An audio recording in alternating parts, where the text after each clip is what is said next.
It was just another mundane Monday morning. I sat at my desk, staring at the computer screen, my fingers idly tapping against the keyboard. My eyes kept wandering to the bank statement lying next to me, a nagging feeling tugging at the back of my mind. Something wasn't right. I picked up the statement, scanning the list of transactions once again. A frown creased my forehead as I spotted the discrepancy, a recurring charge for an unfamiliar vendor amounting to a sizable sum each month. It didn't align with any of our typical expenses. "Nolan?" I called out to my husband, who was in the adjacent room. He poked his head through the doorway, his brows raised in question. "What's up, Bree?" I held up the bank statement, my eyes narrowing. "Do you know anything about these charges? They've been happening for a while now, and I can't figure out what they're for." Nolan glanced at the statement, his expression unreadable. He shrugged nonchalantly. "Must have slipped your mind. It's probably some subscription or something." I pursed my lips, unconvinced. "But for this much and for so long, I don't remember signing up for anything like this." He crossed the room, planting a kiss on my forehead. "You know how forgetful you can be sometimes," he said with a chuckle. "Don't worry about it. I'll look into it." His dismissive attitude only fueled my suspicion. I watched as he turned and left the room, a sinking feeling settling in the pit of my stomach. Throughout the day, my mind kept drifting back to the mysterious charges. Nolan's cavalier response did little to assuage my concerns. If anything, it made me more determined to uncover the truth. That evening, as we sat down for dinner, I broached the subject again. "So, did you ever figure out what those charges were for?" Nolan paused mid-bite, his eyes flickering briefly before settling on mine.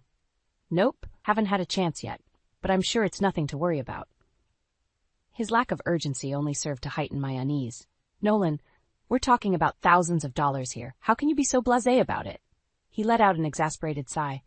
"Brielle, I promise I'll look into it. But you need to trust me on this." Trust.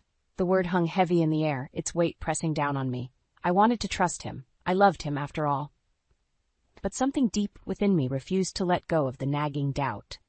As the days passed, the mysterious charges continued to appear, and Nolan's promises to investigate remained unfulfilled. The seed of suspicion had been planted, and with each passing day, it took root, growing stronger and more insidious. I knew I couldn't ignore it any longer. I had to get to the bottom of this, no matter where the truth might lead. The days blurred together, each one more strained than the last. Nolan's late nights at the office became more frequent, his excuses growing flimsier with each passing week. The distance between us seemed to widen with every lie that slipped from his lips. "Another late meeting," he muttered one evening as he rushed out the door, his tie askew and his briefcase haphazardly stuffed with papers. I didn't bother responding. What was the point? Theo, our 8-year-old son, watched his father's departure with a puzzled frown. "Mom, why is Dad always working so late?" I forced a smile, ruffling his hair. "He's just been really busy lately, sweetheart. Don't worry about it." But Theo's innocent question stirred something within me. The seeds of doubt that had taken root were now sprouting, their tendrils wrapping around my heart and constricting tighter with each passing day. A few evenings later, as I was tucking Theo into bed, he piped up again. "Mom, who's Cora?" I froze, my heart skipping a beat. "What did you say?" "Cora," he repeated, his brow furrowed. "Dad keeps talking about her at work." A cold chill ran down my spine. Pushing down the rising panic, I managed a strained smile. "I'm sure it's just someone from the office, honey. Nothing to worry about." But as I left Theo's room, my mind was racing. Who was this Cora? And why was Nolan constantly mentioning her name? The next day, I confided in my best friend Elise over coffee. "Am I being paranoid here?" I asked, my voice trembling. "Or is there something going on that I'm missing?" Elise's expression softened with concern. "Bree, you know I love Nolan, but his behavior lately has been sketchy, to say the least.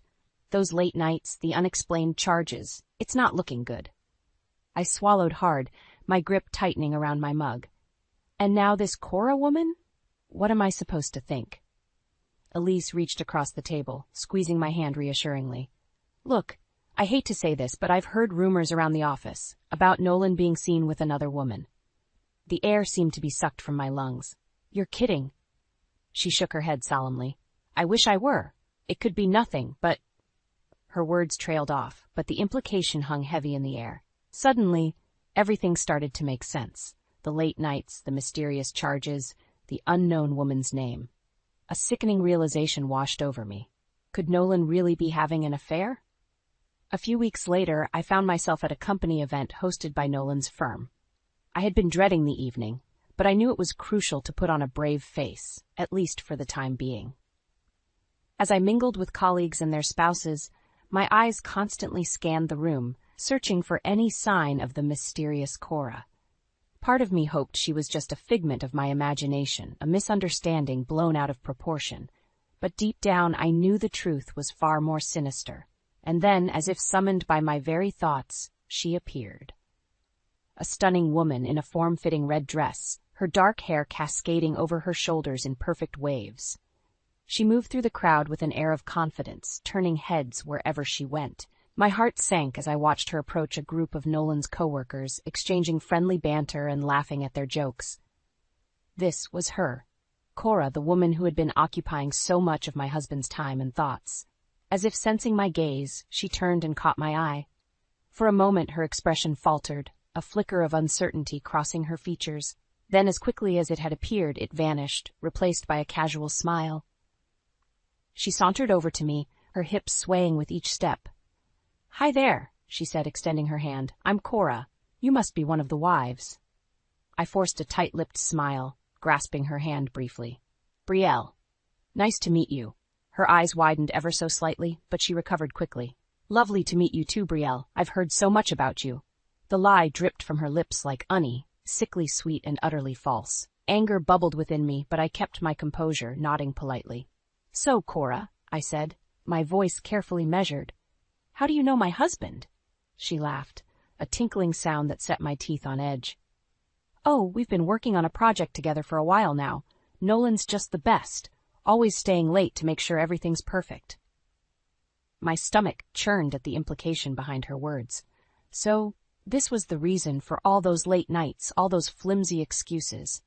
Nolan had been spending his time with this woman, this Cora, right under my nose. "That's wonderful," I managed, fighting to keep the sarcasm from seeping into my tone. "He's so dedicated to his work." Cora nodded eagerly, oblivious to the venom laced in my words. "Absolutely. He's been such a great partner to work with." She leaned in conspiratorially, her voice dropping to a hushed whisper.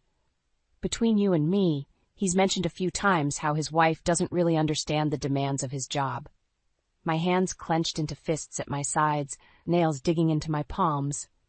The audacity of this woman standing before me and essentially admitting to her role in my husband's betrayal was almost too much to bear, but I forced myself to remain calm, to play along. For now. I would have my revenge, but it would be calculated, precise. Nolan and his mistress would reap what they had sown, and the consequences would be devastating. The days following the company event were a blur of pain and anger. I could barely look at Nolan without feeling a surge of white-hot rage coursing through my veins. The man I had loved, the man I had trusted, had betrayed me in the cruelest way imaginable. I knew I needed to confront him, to finally bring this sordid affair into the light. But I also knew I couldn't do it blindly. I needed proof, evidence to back up my accusations. That's when I reached out to a private investigator, a discreet professional recommended by a friend. Within days, he had compiled a dossier of damning information. Photographs of Nolan and Cora together, receipts for lavish dinners and hotel stays, even records of suspicious financial transactions. Armed with this arsenal of evidence, I summoned Nolan home early one evening, my hands trembling as I laid out the incriminating materials on the kitchen table. When he walked through the door, his brow furrowed at the sight before him. "Bree, what's going on?" I took a deep breath, steadying myself. "You know exactly what's going on, Nolan. Or should I say, you and Cora know what's going on." His face paled, his eyes flickering towards the damning evidence. I don't know what you're talking about. Don't insult my intelligence," I snapped, my voice rising. "I have proof of your affair. The late nights, the unexplained expenses, the cozy dinners and hotel trysts. It's all right here." Nolan's shoulders slumped, and he sank into a chair, burying his face in his hands. "Brielle, I'm so sorry." "Sorry?" I scoffed, shaking my head in disbelief. You're sorry? That's all you have to say after betraying me, after lying to me for who knows how long? He looked up at me, his eyes pleading. It's not that simple. We grew apart, Bree. You were always so focused on your work and I felt neglected. Cora, she made me feel appreciated again. My hands clenched into fists at my sides. So what? That justifies cheating on me. Lying to me, to our son? Nolan's gaze dropped, shame etched across his features. No, of course not. I know I've made a terrible mistake, but I want to make things right, Bree. I still love you. I laughed bitterly, the sound harsh and grating. Love me? You have a twisted way of showing it, Nolan. As I stared at the man before me, the one I had once trusted implicitly, I felt a steely resolve settle over me. This was not the end, not by a long shot. Nolan would pay for his betrayal, for the pain and humiliation he had inflicted upon me and our family. And I would be the one to make him suffer the consequences of his actions. In the days following my confrontation with Nolan, a cold determination settled over me. I would not be the scorned wife, meekly accepting his betrayal and moving on. No, Nolan would face the full consequences of his actions, and I would be the one to ensure it happened. My first step was to consult with a lawyer, a shark in a tailored suit, recommended by a friend who had gone through an ugly divorce herself. As I laid out the evidence of Nolan's affair and financial misdeeds, her eyes gleamed with a predatory hunger. We're going to bleed him dry, she assured me, a savage grin spreading across her face. He won't know what hit him. With her guidance, I began meticulously documenting every transaction, every shred of proof that could be used against Nolan. Late nights were spent poring over bank statements and credit card bills, tracking the money he had funneled away to support his dalliances with Cora. Nolan, oblivious to the storm brewing, continued with his routine, working late, spinning his lies, and no doubt reassuring his mistress that everything would be fine. Little did he know, the ground was crumbling beneath his feet. In the meantime, I took steps to protect myself and Theo. Quietly, I began siphoning funds into a separate account, squirreling away a nest egg for when the inevitable fallout occurred. I knew Nolan would try to retaliate, to punish me for exposing his deceit, but I would be ready. Elise, my ever-loyal friend, was a constant source of support during this time. Over coffee and tear-stained tissues, she listened as I poured out my rage and anguish, offering a steady shoulder to lean on. You're doing the right thing, Bree, she assured me, her eyes fierce with determination. That bastard deserves everything that's coming to him. With each passing day, my resolve only grew stronger. I was a woman possessed, driven by a burning desire for justice and retribution. Nolan had betrayed me in the most intimate way possible, and he would pay dearly for that transgression. The final piece fell into place when I secured copies of Nolan's employment contract and company policy documents. Hidden amongst the legalese was a clause explicitly prohibiting misuse of company resources for personal gain, a violation that could result in termination. A slow, savage smile spread across my face as I realized the devastating implications. Not only would Nolan face the consequences of his actions in our personal lives, but his professional world was about to come crashing down as well. With the evidence compiled and my ducks in a row, I felt a sense of grim satisfaction. Nolan had made his bed, and now it was time for him to lie in it. The only question remaining was how far I would go to ensure his rightful punishment was carried out. And the answer? As far as it took. It was the annual Newland family gathering, an event Nolan and I used to look forward to each year. A chance to reconnect with relatives, share stories, and bask in the warmth of familial love. This year, however, the atmosphere was charged with a palpable tension. Nolan kept shooting furtive glances in my direction, no doubt sensing the storm brewing beneath my calm exterior. As the evening progressed, I bided my time, making small talk and laughing at the appropriate moments. All the while, I could feel the weight of the evidence burning in my purse, a ticking time bomb waiting to detonate. Finally, as dessert was being served, I couldn't contain it any longer. I stood, my chair scraping against the hardwood floor, and cleared my throat loudly. "If I could have everyone's attention, please," I announced, my voice steady despite the hammering of my heart. Conversation died down, and all eyes turned towards me, a mixture of curiosity and concern etched on their faces. "I have something I need to share with all of you." I continued, tugging the manila envelope from my purse. Something that concerns my husband, Nolan. Nolan's face drained of color, his knuckles whitening as he gripped the edge of the table. Brielle, what are you doing? He hissed. I ignored him, pulling out the stack of photographs and spreading them across the table. These are just a few examples of the evidence I've gathered, proving that Nolan has been engaged in a long-term affair with another woman. Gasps rippled through the room, and I heard my mother-in-law let out a strangled cry. Nolan's siblings leaned in, their expressions ranging from shock to disgust. It gets worse, I pressed on, my voice gaining strength with each word. Not only has Nolan been unfaithful, but he's also been siphoning money from our joint accounts to fund his escapades with this woman. I produced the bank statements and receipts, laying them out alongside the damning photographs. Brielle, please, Nolan pleaded, his face ashen. This isn't the place. No, this is exactly the place, I snapped, rounding on him. You made your choices, Nolan. Choices that betrayed our vows, our family. Now it's time for you to face the consequences in front of everyone who knows us.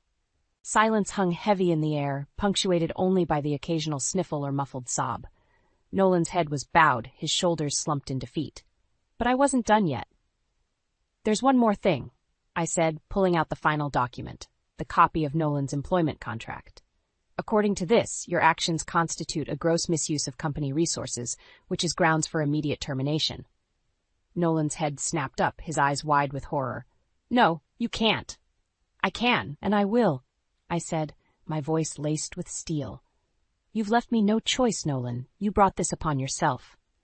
With that, I gathered my belongings and made my way towards the door, pausing only to look back at the shattered remains of my once happy family. I hope it was worth it, I spat, before turning on my heel and walking away, leaving Nolan to face the fallout of his betrayal head-on. The days following the family gathering were a whirlwind of activity. Nolan's betrayal had been laid bare for all to see, and the consequences were swift and merciless. I wasted no time in filing for divorce, citing irreconcilable differences and infidelity as the grounds. My lawyer, ever the shark, ensured that the proceedings moved swiftly, leaving Nolan little room to maneuver. He's finished, she assured me, a predatory gleam in her eye. We're going to take him for everything he's worth, and take him we did. With the evidence of his affair and financial misdeeds, I was able to secure a favorable settlement, full custody of Theo, the house, and a sizable portion of our assets. Nolan, for his part, seemed resigned to his fate. The once confident man was reduced to a shell of his former self, his arrogance replaced by a haunted, hollow look. Brielle, please, he begged during one of our meetings with the lawyers. Can't we try to work things out for Theo's sake? I fixed him with a cold, steely gaze. You should have thought about Theo before you decided to betray us. This is the bed you made, Nolan. Now lie in it. My words seemed to strike him like a physical blow, and he slumped back in his chair, defeated. But the true coup de grace was yet to come. With the divorce proceedings underway, I turned my attention to Nolan's professional life. Armed with the evidence of his misuse of company resources, I reached out to his firm's HR department, ensuring that the appropriate parties were made aware of his transgressions. Within days, the hammer dropped. Nolan was summoned to a meeting with his superiors, where he was confronted with the damning evidence of his affair and the financial trail leading back to the company. According to a friend who worked there, the confrontation was brutal, with Nolan's once respected reputation lying in tatters. In the end, he was given an ultimatum: resign immediately or face termination and potential legal action. Nolan, his pride in shreds, had no choice but to tender his resignation. The news spread like wildfire through our social circles and professional networks. Whispers and sidelong glances followed Nolan wherever he went, his name tainted by the scandal of his own making. As for Cora, the woman at the center of the storm, she too faced consequences.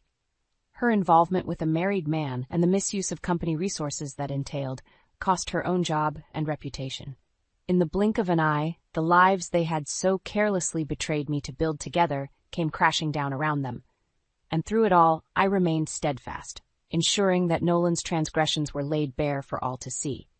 He had made his choices, and now he would pay the price, in full and with interest.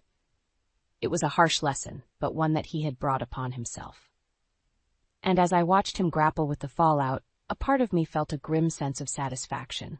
Justice, it seemed, had finally been served. The dust had finally settled, and the divorce was finalized.